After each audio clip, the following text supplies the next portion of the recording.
Palavra do Evangelho de Lucas, capítulo 17, verso 20.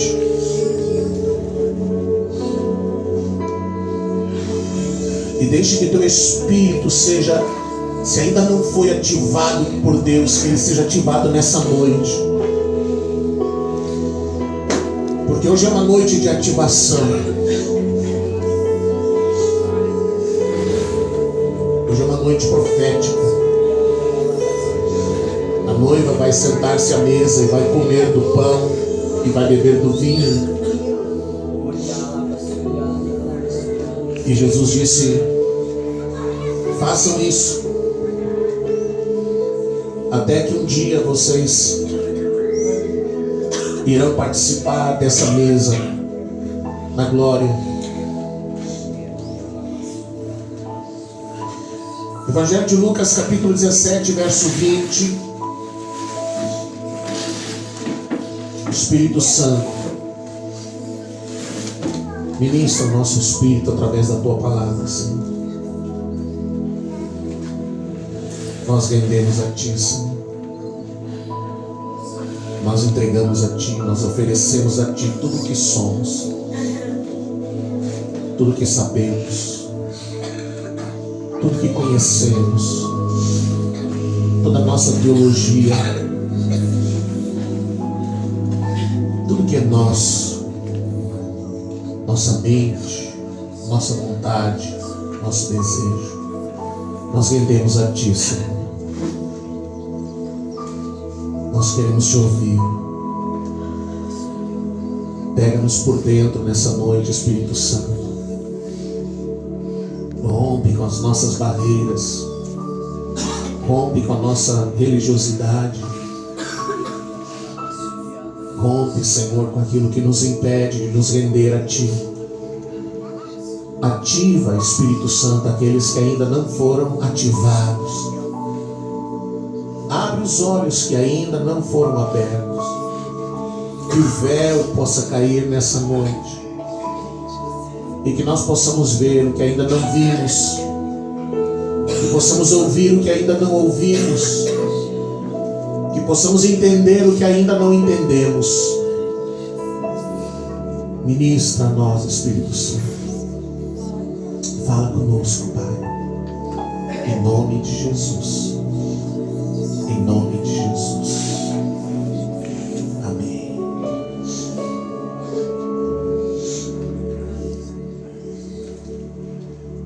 Interrogado pelos fariseus sobre quando viria o reino de Deus, Jesus lhes respondeu: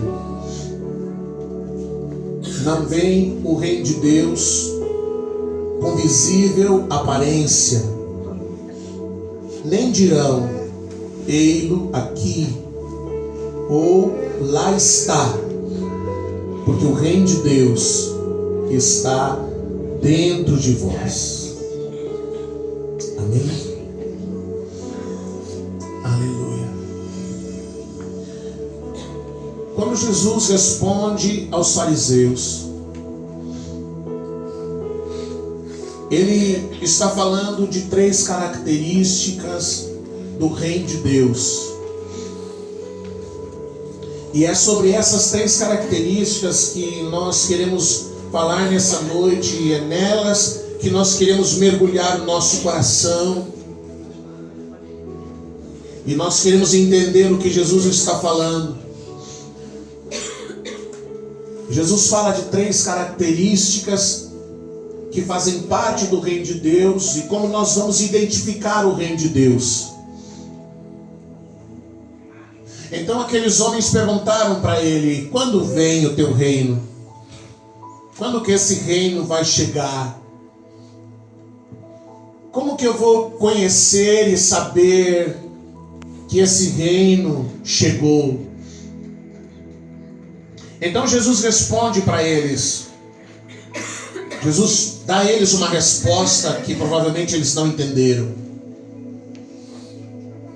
Porque todo religioso e todo fariseu, todo religioso tem dificuldades para entender o reino e o evangelho do reino.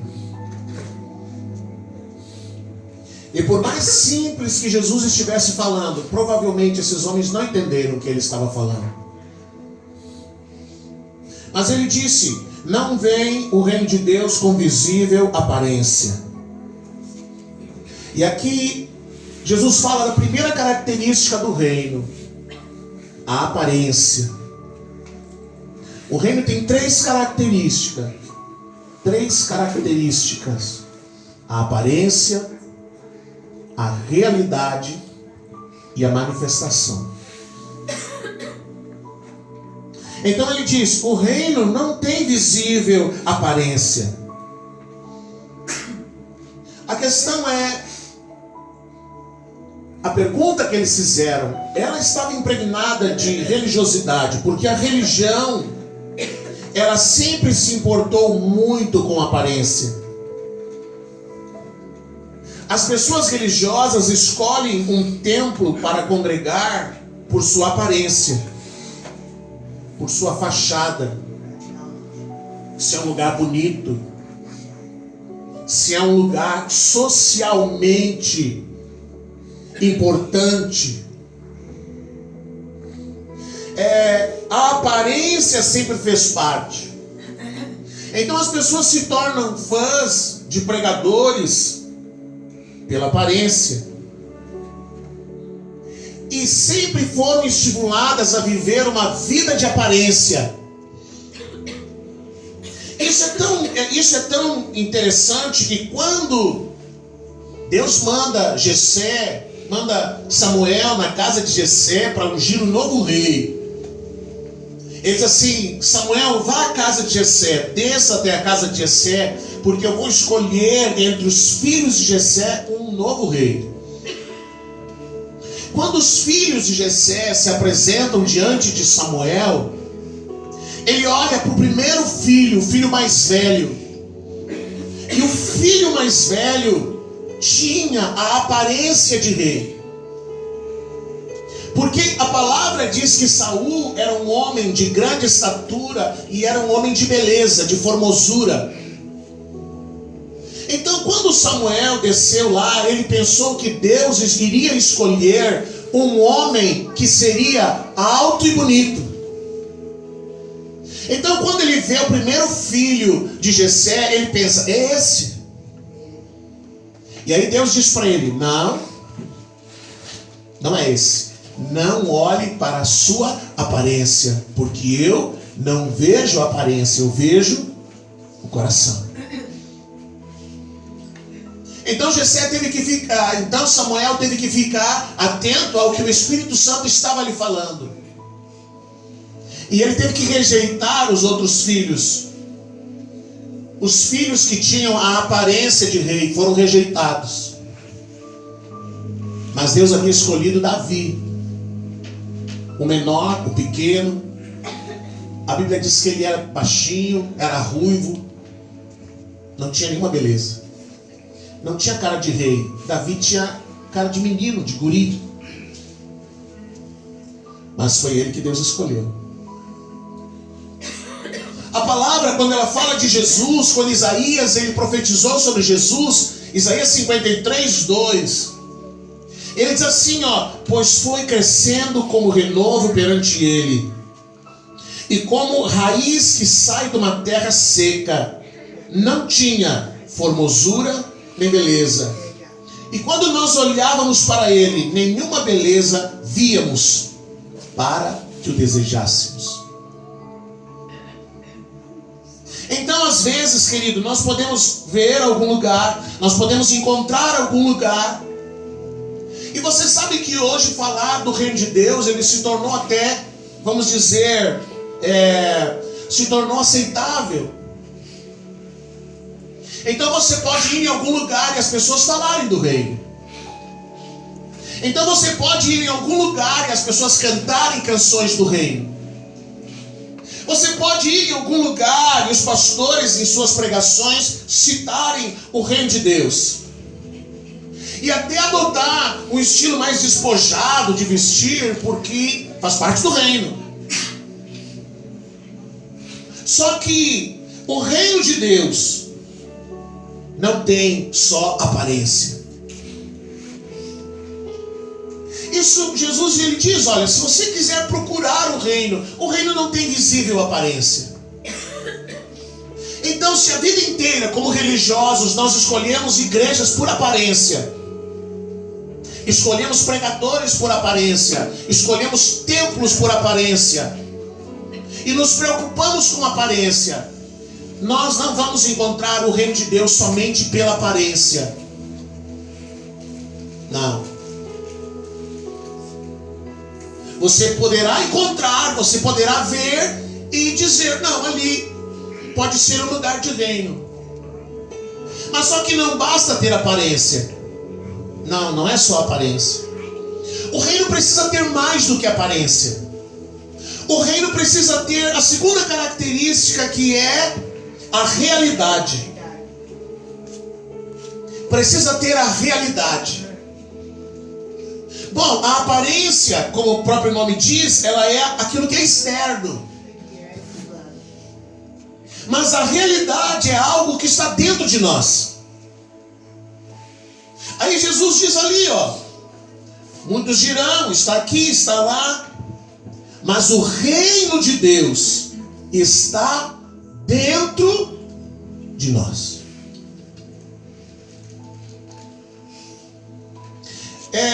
Há pouco tempo, ou há alguns tempos, eu pude entender o que Deus fez na minha vida. O que Deus fez na vida da gente? Existem milhares de pessoas salvas, mas entre todos os salvos existem os filhos do reino. E os filhos do reino podem estar hoje dentro de qualquer denominação, mas se um dia eles ouvirem o evangelho do reino, eles vão ser ativados. É como a semente de azevém lançada na terra. Ela está lá. Ela passa 6 meses dentro da terra. Tu diz, está morta. Mas quando vem o inverno, quando vem a temperatura baixa, ela é ativada e ela volta a brotar. Você, como eu, estávamos dentro de um sistema religioso e certamente inconformados. Estávamos lá, mas algumas coisas nos incomodavam. Mas a gente estava lá, debaixo da figueira, como Natanael. E do mesmo jeito que Jesus olhou para Natanael e disse, eu te vi debaixo da figueira. A figueira representa a religião. Quando Adão pecou, ele foi lá e ele fez para si uma roupa com folhas de figueira. A tentativa humana de se aproximar de Deus. Aí Deus teve que fazer para ele uma veste com pele de cordeiro, porque a única tentativa de se aproximar de Deus é através de Jesus. Então, quando eu ouvi o evangelho do reino, como aquela semente de azevém que estava na terra, aquilo acendeu algo, aquilo ativou algo dentro de mim. Porque o reino de Deus, ele está dentro de nós. E a gente foi entendendo algumas coisas. A realidade do reino, querido, não se trata daquilo que nós falamos. A realidade do reino não é um discurso. Como eu disse, as pessoas podem cantar sobre o reino, elas podem até pregar sobre o reino. Mas a realidade do reino, ela não é um discurso. Ela é aquilo que nós vivemos. É aquilo que nós praticamos. É aquilo que nós colocamos em prática. Então nós não podemos cantar ou falar sobre misericórdia, por exemplo, e não ser misericordioso. Nós não podemos falar de compaixão e não ter compaixão. Nós não podemos falar de justiça e praticar a injustiça. Nós não podemos falar de amor e não praticar o amor. A realidade do reino está naquilo que nós vivemos. Não é o que nós fazemos de uma forma forçada. Não é o que nós fazemos porque alguém nos impõe, mas é aquilo que naturalmente está dentro de nós. Aquilo que naturalmente está em nós. Nós não podemos falar de intimidade e não conhecer a voz de Deus. Nós não podemos falar de muitas coisas e não viver nada. Porque o reino de Deus não é um discurso. O reino de Deus nós temos que ouvir, nós temos que entender e nós temos que praticar. Temos que colocar em prática. Temos que fazer. Isso é tão importante que eu vou ler para vocês dois textos. 1 João 3,17. Eu não vou demorar. 1 João 3,17 diz assim, ó: quem, pois, tiver bens do mundo e vendo o seu irmão necessitando e fechar o seu coração, como permanece nele o amor de Deus? Filhinhos, não amemos de palavra, nem de língua, mas por obras e em verdade.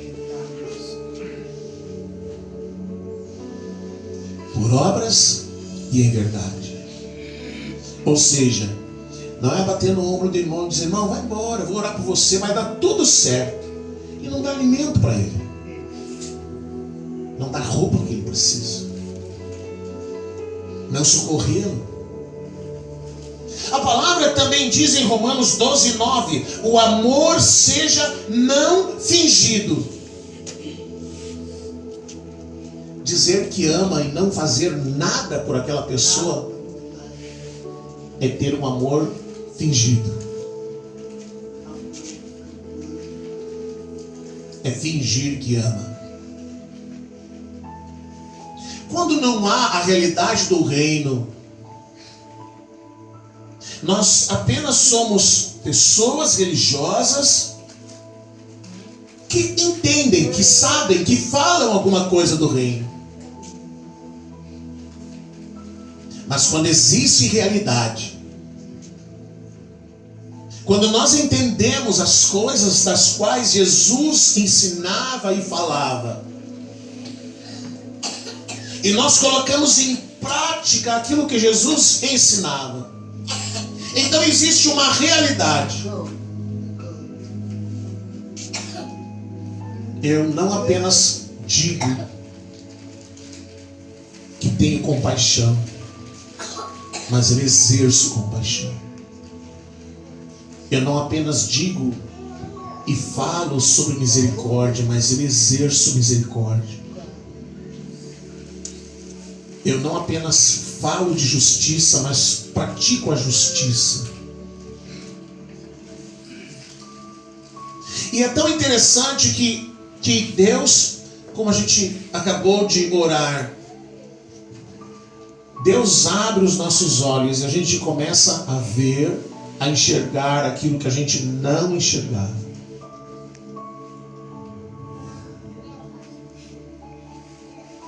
Então você enxerga uma pessoa necessitada e você vê. Porque essas pessoas, elas são invisíveis à sociedade. Centenas de pessoas todos os dias entram ali no mercado nacional e não enxergam os índiozinhos que estão pedindo comida. Não enxergam. Eles não veem isso. Mas quando Deus abre os nossos olhos, a gente passa a ver o que a gente não via. lugar onde não há realidade do reino, nós podemos chegar no templo e nós podemos, dentro do templo, ver anjo voando, ver de tudo. Mas chega ali fora, não enxerga o necessitado. Não enxerga aquele que precisa de uma ajuda, de uma mão que se estenda.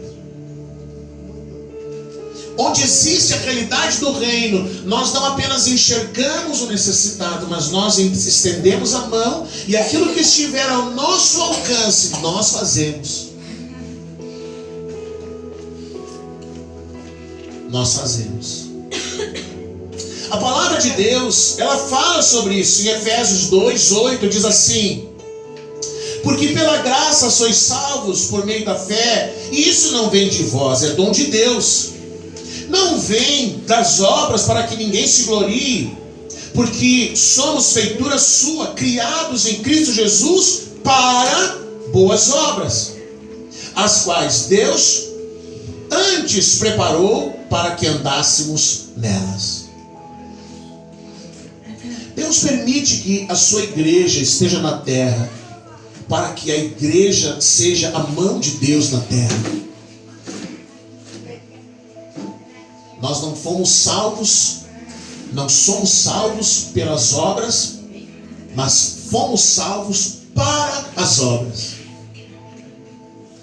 de misericórdia, de compaixão, de justiça, de ajudar o necessitado.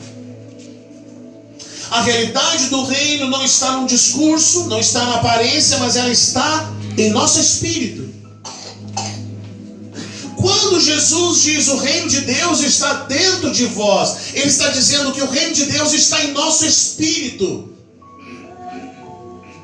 Então ele não é uma informação que a nossa mente vai liberar palavras, informações, palavras que possam tocar as pessoas, emocionar as pessoas, porque isso vem da alma. Mas o reino de Deus está dentro de nós, ele está no nosso espírito.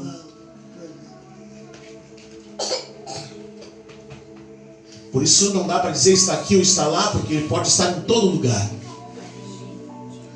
Ele está lá na empresa onde você trabalha, porque você está lá. Ele está lá no lugar que você estuda, porque você está lá. Ele está na rua, está na vila, porque você está lá e você é um representante do reino.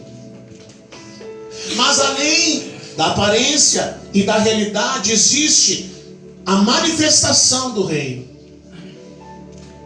E a manifestação do reino, ela só pode acontecer quando existir a realidade do reino. Aí nós vamos manifestar o reino. Nós vamos ao templo e nós recebemos a palavra, e a palavra nos alimenta, e o Espírito de Deus nos desperta, para que depois nós possamos sair do templo para lá fora manifestar o reino. Aí Jesus diz, a palavra diz em Romanos 8:19, porque a criação aguarda com ardente expectativa a revelação ou a manifestação dos filhos de Deus. A criação não está esperando um evento gospel, uma festa de crente, um movimento de evangélicos. Isso não resolve. Isso acaba sendo, na verdade, uma guerra de vaidades. Quem vai ficar mais tempo com o microfone na mão? Quem vai cantar mais? Quem vai pregar? Mas a criação espera que os filhos de Deus manifestem o reino de Deus, a justiça de Deus. Que estendam a mão para o necessitado, que estendam a mão para o pobre, que socorram aquele que precisa, que manifeste a justiça de Deus. A criação espera que os filhos de Deus saiam de dentro dos templos e na rua manifestem aquilo que ouvem, que aprendem, aquilo que é uma realidade dentro deles. Deixe de ser um discurso, mas agora se torne uma realidade. Quando Jesus mandou os discípulos irem pelas aldeias, pelas vilas, e eles curarem os enfermos e expulsarem os demônios, Ele estava dizendo para eles: vão e manifestem o reino. Digam para eles: chegou o reino de Deus. O reino de Deus chegou. Manifestem o reino. Segundo Coríntios 3:2 diz assim: vós sois a nossa carta, escrita em nossos corações, conhecida e lida por todos os homens, sendo manifestos como carta de Cristo, ministrada por nós e escrita não com tinta, mas com o Espírito do Deus vivo, em tábuas de pedra, não em tábuas de pedra, mas em tábuas de carne do coração. A sociedade está cansada de ouvir evangélicos dizendo quem vai para o inferno e quem não vai.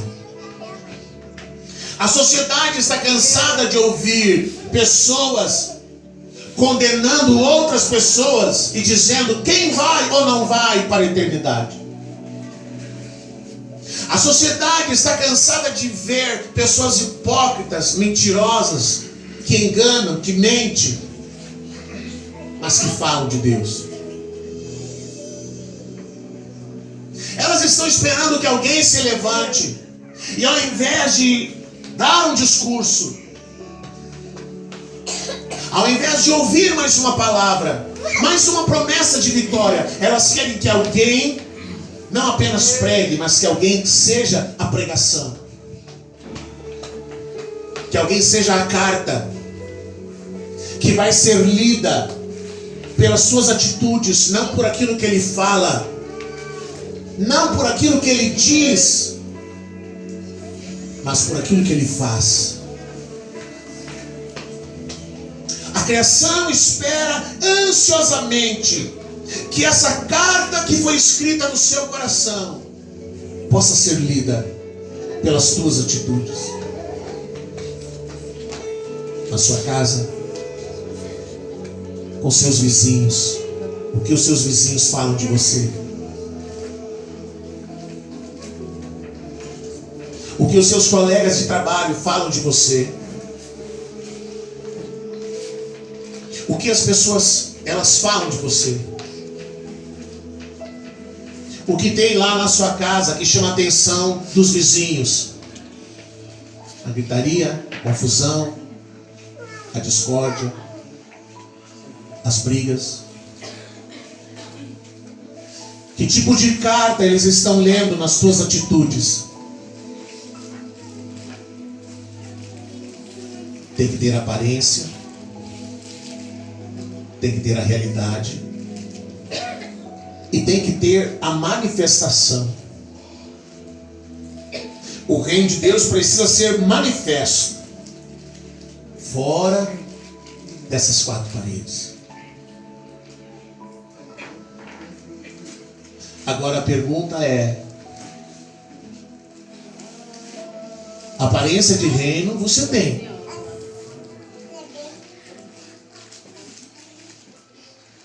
Agora você precisa responder: existe realidade de reino? Existe manifestação do reino?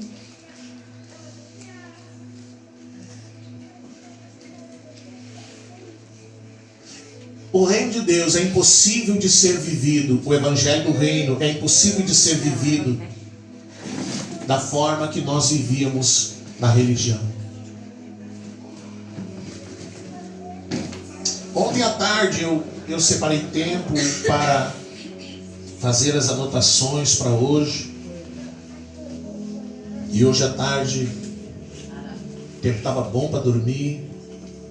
Botei fone de ouvido, botei uma palavra para mim ouvir.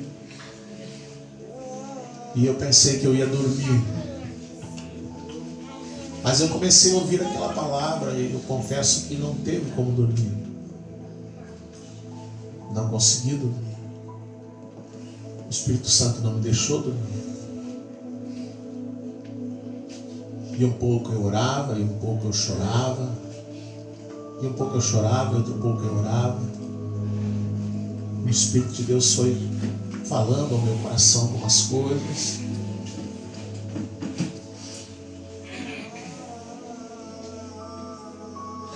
Mas se você me perguntar, pastor, quantas vezes isso aconteceu nesses 30 anos de ministério, até o senhor entender o Evangelho do Reino, quantas vezes alguma coisa assim aconteceu? Nenhuma. Nenhuma vez. Nenhuma vez eu perdi noite de sono por causa disso. Mas se você me perguntar, e depois que você passou a entender o reino, quantas vezes isso aconteceu? Muitas vezes. Muitas vezes.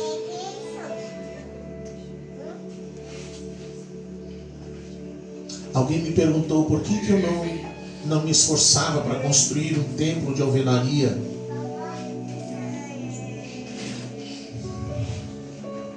Por que não fazia de alvenaria?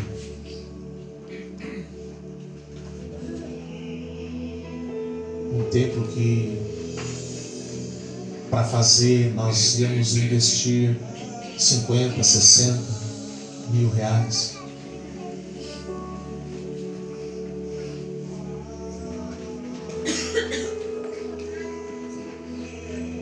Porque é mais fácil você pegar 15, 10, 15 mil e fazer um templo como nós estamos fazendo, que vai ter o mesmo resultado que se fosse de alvenaria.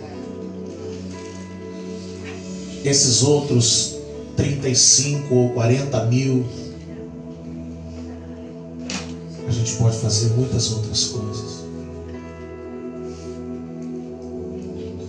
Eu sou uma pessoa, queridos, que quando chegava perto do 20 de setembro, eu gastava R$1.500 comprando arreamento para os cavalos e roupa para desfile.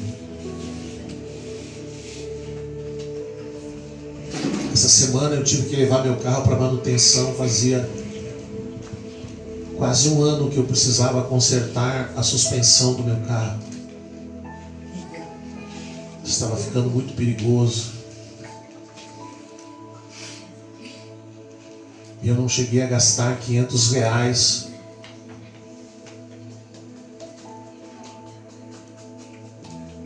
Mas quando eu penso que esse valor eu poderia colocar na construção,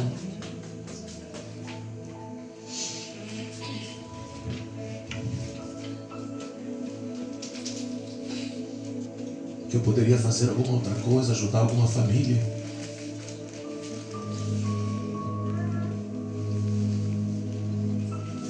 que a gente podia fazer outra coisa. Às vezes a pastora precisa me dizer, Fernando, a gente tem que comprar roupa. A gente tem que comprar roupa, faz anos que não se compra, tem que comprar roupa. E aí a gente tem pena, tem dó de gastar com roupa e de pensar que está gastando dinheiro naquilo que não é pão e entristecer o coração de Deus.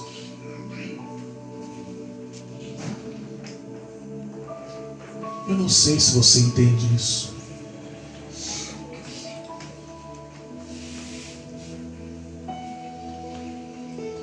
A gente abrir mão de alguma coisa que seria justa,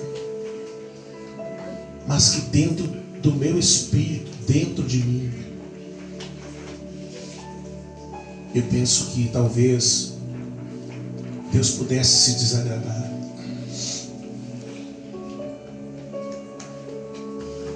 Porque você enxerga pessoas precisando, pessoas necessitadas. E com este valor você poderia comprar algumas cestas básicas, vestir algumas pessoas, dar comida para outros. Eu não sei se você entende isso.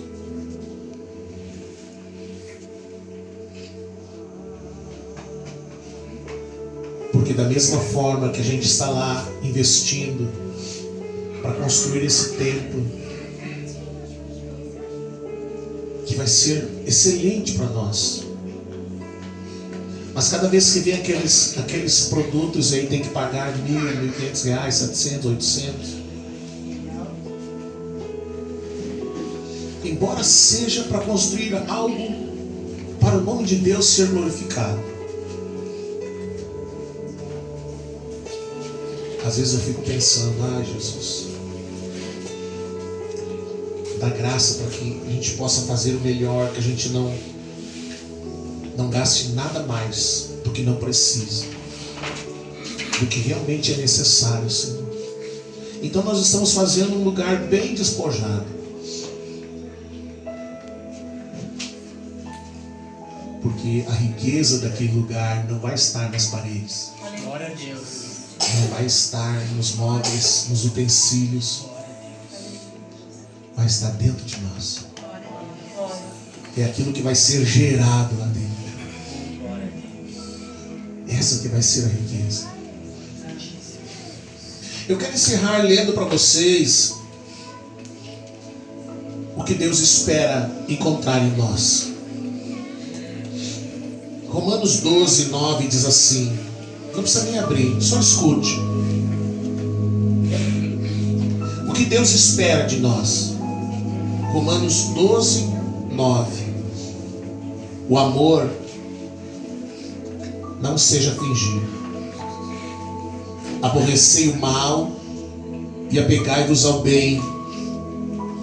Amai-vos cordialmente uns aos outros com amor fraternal, preferindo-vos em honra uns aos outros. Não sejais vagarosos no cuidado, sejam fervorosos no espírito, servindo ao Senhor. Alegrai-vos na esperança, sejam pacientes na tribulação, perseverem na oração. Acudi aos santos nas suas necessidades, exercei a hospitalidade. Abençoai aos que vos perseguem, abençoai e não amaldiçoeis. Alegrai-vos com os que se alegram e chorai com os que choram. Sede unânimes entre vós. Não ambicioneis coisas altivas, mas acomodai-vos às humildes. Não sejais sábios aos vossos olhos. A ninguém tornais mal por mal. Procurai as coisas dignas perante todos os homens. Se for possível, quando depender de vocês, tenham paz com todos os homens. Não vos vingueis a vós mesmos, amados, mas deixai que a ira de Deus se manifeste, porque Ele diz: minha é a vingança e eu retribuirei, diz o Senhor. Mas se o teu inimigo tiver fome, dá-lhe de comer. Se tiver sede, dá-lhe de beber. Porque fazendo isto, amontoarás brasas de fogo sobre a tua cabeça. Não te deixes vencer do mal, mas vence o mal com o bem. É isso que Deus quer de nós. Aí você vai dizer: mas é impossível viver isso, pastor. Só é possível viver isso se nós tivermos dentro de nós a realidade do reino, e se nós não apenas sabermos sobre o reino, mas nós tivermos uma verdade do reino dentro de nós, vamos ficar de pé.